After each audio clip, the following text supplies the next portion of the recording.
গতকালকে শপথ গ্রহণ করেছেন বাংলাদেশের প্রধানমন্ত্রী, একজন যার নাম হচ্ছেন জনাব তারেক রহমান। বাংলাদেশের এই শপথ গ্রহণ করার পর তার প্রধানমন্ত্রীর আসনে তিনি গতকালকে জাতির উদ্দেশ্যে ভাষণ দিয়েছিলেন। আপনাদের শোনার পরে আল্লাহু আকবার বলবেন, এই প্রথম বাংলাদেশের একজন প্রধানমন্ত্রীর টেবিলে, প্রধানমন্ত্রীর চেম্বারে, প্রত্যেক আগের সময়ে প্রত্যেক প্রধানমন্ত্রীরা তাদের চেম্বারে হয় স্বামীর ছবি নাইলে বাবার ছবি ঝুলাই রাখছে, সেটা মাদ্রাসায় হোক আর সরকারি যে কোনো অফিসে হোক। আর তারেক রহমান গতকালকে শপথ গ্রহণ করার পর তার অফিসের মধ্যে বাবার ছবি ঝুলাই নাই, মায়ের ছবিও ঝুলাই নাই। তিনি তার অফিসের মধ্যে ঝুলাই রাখছে পৃথিবীর সব থেকে শ্রেষ্ঠ বাণী, সব থেকে দামি জিনিস, যার নাম কালেমা লা ইলাহা ইল্লাল্লাহ মুহাম্মাদুর রাসূলুল্লাহ। একটু হাত তুলে আল্লাহু আকবার বলে দেখা। আল্লাহু আকবার বলে। এমন একটা দেশ আমরা দেখতে চেয়েছিলাম, আল্লাহ দেখাইলো। একটু জোরে বলেন আল্লাহু আকবার। যাক, কিছুটা হলেও আমাদের কিছুটা কাজ হয়েছে। আরো সামনে আমরা দোয়া করি আল্লাহ যেন ইসলামের জন্য কবুল করা। একটু আমিন বলে। তিনি মক্কায়, তিনি 17 বছর লন্ডন থেকে আসার পরে যখন তিনি বাংলার জমিনে 16 মিনিট বক্তব্য দিয়েছিলেন, আমার এই বক্তব্যটা ইন্টারনেটে ভাইরাল হচ্ছে। জনাব তারেক রহমান বাংলার জমিনে এসে মাত্র 16 মিনিট বক্তৃতার মধ্যে এই আলোচনাটা ছিল যে আমি যদি বাংলাদেশের ক্ষমতার আসনে যাই তাহলে মদিনার সনদে আমি রাষ্ট্র পরিচালনা করব। আমরা বলছিলাম যদি তাই হয় বাংলাদেশের ওলামায়ে কেরামের আপনাকে সালাম জানাবে, স্যালুট করবে। জোরে বলুন ঠিক কিনা? ইসলামের জন্য যদি কেউ কাজ করে আমরা তো সম্মান করবই, তবে ইসলাম নিয়ে যদি কেউ খেলা করে আমরা তাদের প্রতিবাদ করবই। জোরে বলুন ঠিক কিনা? আমরা কিন্তু যতই ভয় দেখান আর যতই ভীতি দেখান আর যতই জেল জরিমানার ভয় দেখান, আমরা মুসলমানেরা জেল জরিমানা ভয় এগুলো পাই না। আমরা ভয় পাই একজনকে, তিনি কে? আল্লাহ। একটু জোরে বলেন, তিনি কে? আল্লাহ ছাড়া আমরা কাউকে ডরাই না, আল্লাহ ছাড়া কাউকে ভয় পাই না, আল্লাহ ছাড়া আর আমরা কাউকে মানিও না। একটু হাত তুলে আল্লাহু আকবার বলেন আর একবার। হাতটা টনটন করে রাখেন শেষবারের মতো। একটু ব্যায়াম হোক। জোরে রাখেন, জোরে রাখেন, তুলে রাখেন। আল্লাহু আকবার বলেন না কেন? জোরে একটা আওয়াজ দিয়ে বলেন আল্লাহু আকবার। রমজান মাস, কিছুক্ষণ পরে তো সেহরির মাইক বাজবে, তাই না?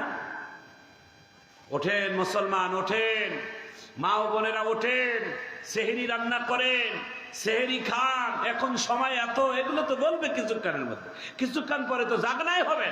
তো এখন একটু কোরআনের কথাগুলো শুনে দিলটা ঠান্ডা করেন, দিলটা ঠান্ডা হয়ে যাবে। একটু চিৎকার দিয়ে জোরে কেন আমিন। প্রিয় ভাইয়েরা আমার, প্রিয় বোনেরা আমার, আমি সেই কথাগুলো বলার চেষ্টা করতেছি যেই কথাগুলো আপনার দিলটা আসর হয়, দিলটা ছুঁয়ে যায়। আল্লাহ যেন এই কোরআনের উপর মহাব্বত আমাদেরকে বানিয়ে দেন। একটু আমিন বলেন। ভাইয়েরা আমার, বন্ধুরা আমার, পদ্মার আড়ালের মা, শুনে নেন, এই কোরআনের কথা বলতে গিয়ে আমার নবী কত লাঞ্ছিত হয়েছে। এই কোরআনের কথা বলতে গিয়ে আমার নবী কত বঞ্চিত হয়েছে। আমরা সারা পৃথিবী কোরআনের কথা বলি, আমাদের কাছে কোনো হ্যান্ডকাপ লাগে না, আমাদের কোনো মানুষ আমাদেরকে শালা বলে গালি দেয় না, কেউ আমাদেরকে বেইজ্জত করে না, খালি পেট ভরা খাবার দেয় আর হাদিয়া দেয়। কিন্তু আল্লাহর নবী কোরআনের কথা বলতে গিয়ে কত বাধা হয়েছে, কত ষড়যন্ত্রের মুখে পড়েছে, কত বেইজ্জতি হয়েছে। তাহলে বোঝা যায় তার দাওয়াত আর আমার দাওয়াতের মধ্যে তফাৎ আছে। জোরে বলুন ঠিক কিনা? আমাদের দেশের কিছু ফকির আছে, মিসকিন আছে, কালেমা বলে ভিক্ষা চায়, লা ইলাহা ইল্লাল্লাহ দেন না দেন, আল্লাহর রাস্তায় কিছু দেন, বলে না? কালেমা বলে বলে ভিক্ষা চায়, কালেমা বলে বলে জিকির করে। আল্লাহর নবী এই কালেমার কথা বলার কারণে সঙ্গে কত নির্যাতিত হয়েছে। নবীর কত সাহাবায়ে কেরাম এই কালেমা পড়ার কারণে বাড়ি ছাড়তে হয়েছে। নবীর কত সাহাবায়ে কেরাম কালেমা পড়ার কারণে কত ভাবে লাঞ্ছিত হয়েছে। একটা দিলটা নরম করা ঘটনা আপনাদের সামনে 2-3 মিনিটের মধ্যে বলে যাই, দেখি তো দিলটা নরম হয় কিনা। আমার ভাইয়েরা, আমার বন্ধুরা, নবীর একজন সাহাবী, নাম তার হযরতে খাব্বাব রাদিয়াল্লাহু তাআলা, মদিনার ভিতরে হযরতে উমর আর খাব্বাব একে জায়গায় বসে আছে। একজন আর একজনকে জিজ্ঞাসা করে, খাব্বাব তুমি যখন কালেমা পড়েছো তখন তোমার উপর কি অত্যাচার হয়েছে? খাব্বাব জবাব দেয় না। খাব্বাব উমরের কথা শোনার পরে চোখের পানি শুধু ঝরঝর করে পড়ে, বুকটা ভিজে যায়। খাব্বাবের কোনো জবাব নাই। উমর নিজে নিজে বলে, খাব্বাব আমি উমর খাত্তাবের ছেলে যখন কালেমা পড়েছি, বীরের বেশে কালেমা পড়ছি, কেউ আমাকে আঙ্গুল তুলে মক্কা মদিনার মধ্যে কথা বলতে সাহস পায় নাই, কারণ আমি হচ্ছি খাত্তাবের ছেলে উমর। আমাকে সবাই ভয় পায়। আমি কালেমা পড়ছি, কেউ আমাকে আঙ্গুল তুলে কথা বলে নাই। তুমি যখন কালেমা পড়েছো তোমার কি হাল হয়েছে? একজন আর একজনকে জিজ্ঞাসা করে। নবীর সাহাবী হযরতে খাব্বাব রাদিয়াল্লাহু তাআলা আনহু ডাক দিয়ে বলে, ইয়া রাসূলুল্লাহ, ইয়া হাবিবাল্লাহ, আমি জবাব না দিয়ে আমার পিঠের কাপড়টা একটু তুলে দেখে আই, আপনার আমার পিঠের অবস্থাটা একটু দেখেন, তারপরে বাকি আলোচনা হবে। খাব্বাব নিজের পরনের কাপড় যখন পিঠের কাপড় তুলে দেয়, পিঠটার মধ্যে দেখে ক্ষত বিক্ষত জায়গা।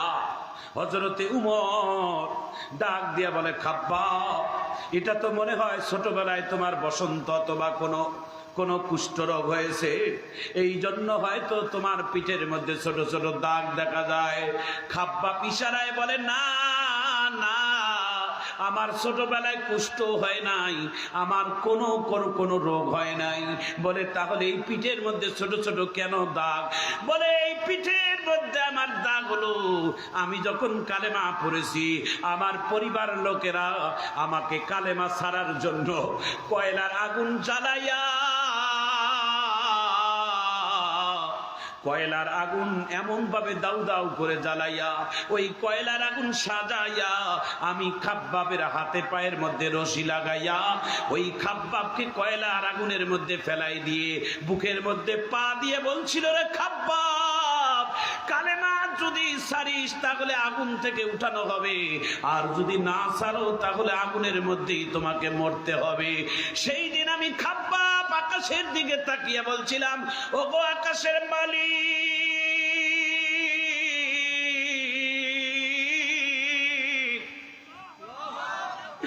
এই দুনিয়ার সাধারণ কয়লার আগুন, দুনিয়ার আগুনের কত পাওয়ার আর জাহান্নামের আগুনের কত পাওয়ার। রাসূল বলেন দুনিয়ার আগুন জাহান্নামের আগুনের থেকে, দুনিয়ার আগুনের থেকে জাহান্নামের আগুনের পাওয়ার ৭০,০০০ গুণ বেশি। খাব্বাব ওই কয়লার আগুনের মধ্যে উপরের মধ্যে শুইয়া আকাশের দিকে তাকিয়ে বলছিলেন, আল্লাহ এই কালেমা পড়ার কারণে কয়লার আগুনের বিছনার মধ্যে আমার পরিবারের লোকজনেরা শোয়াই দিয়ে আমার বুকের মধ্যে পা দিয়ে আমাকে কালেমা ছাড়তে বলে। আমি প্রতিজ্ঞা করলাম, আল্লাহ দুনিয়ার এই কয়লার আগুনে আমি পুড়ে মরে যেতে চাই, তবু আমার জবান থেকে যেন কালেমা যেন বিদায় না হয়। ওয়া মাকারু ওয়া মাকারাল্লাহ ওয়াল্লাহু খায়রুল মাকিরিন।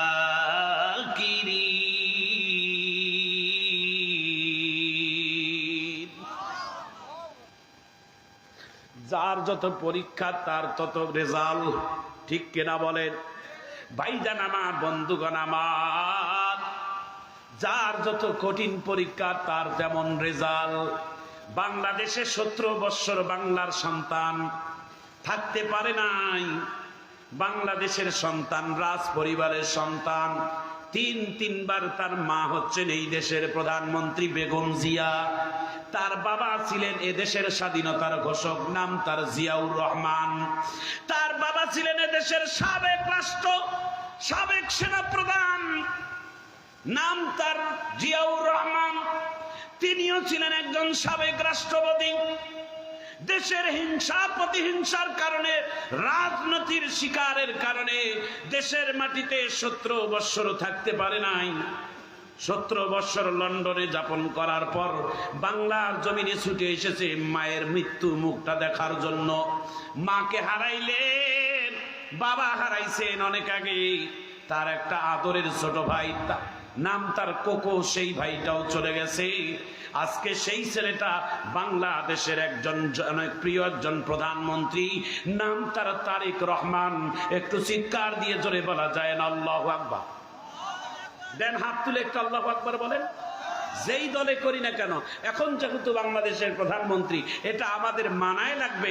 জোরে বলুন ঠিক কেন? একটু জোরে কোন ঠিক কেনা?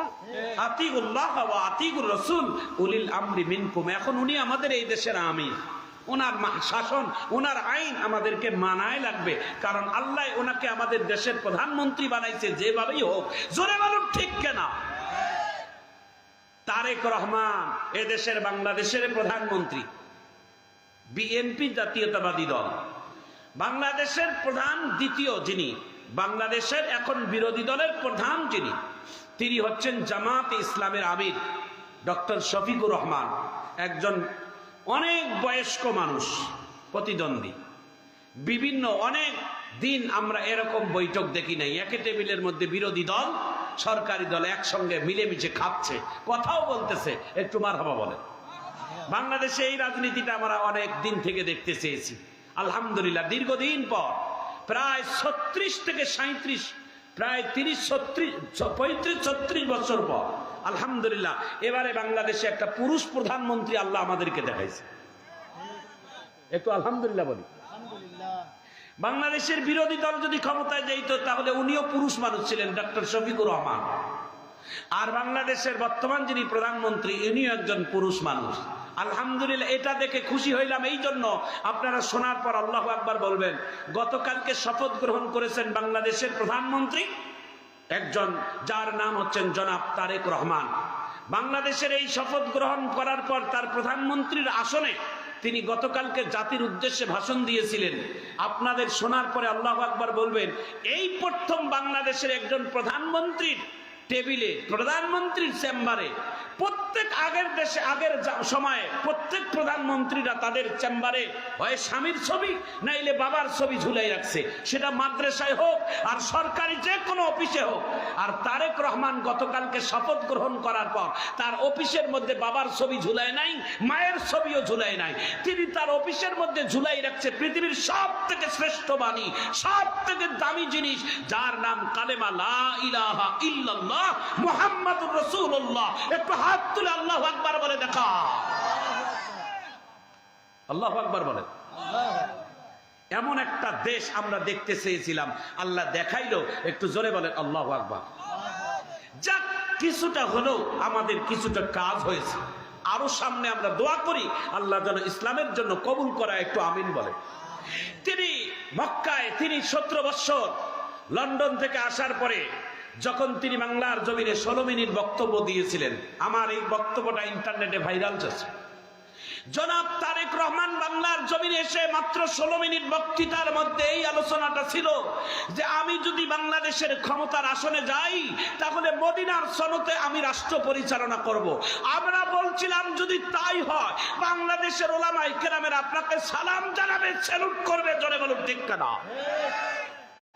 ইসলামের জন্য যদি কেউ কাজ করে আমরা তো সম্মান করবই, তবে ইসলাম নিয়ে যদি কেউ খেলা করে আমরা তাদের প্রতিবাদ করবই। জোরে বলুন ঠিক কিনা?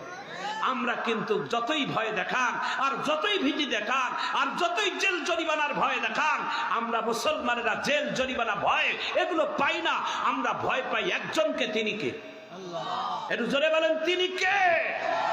আল্লাহ ছাড়া আমরা কাউকে ডরাই না, আল্লাহ ছাড়া কাউকে ভয় পাই না, আল্লাহ ছাড়া আর আমরা কাউকে মানিও না।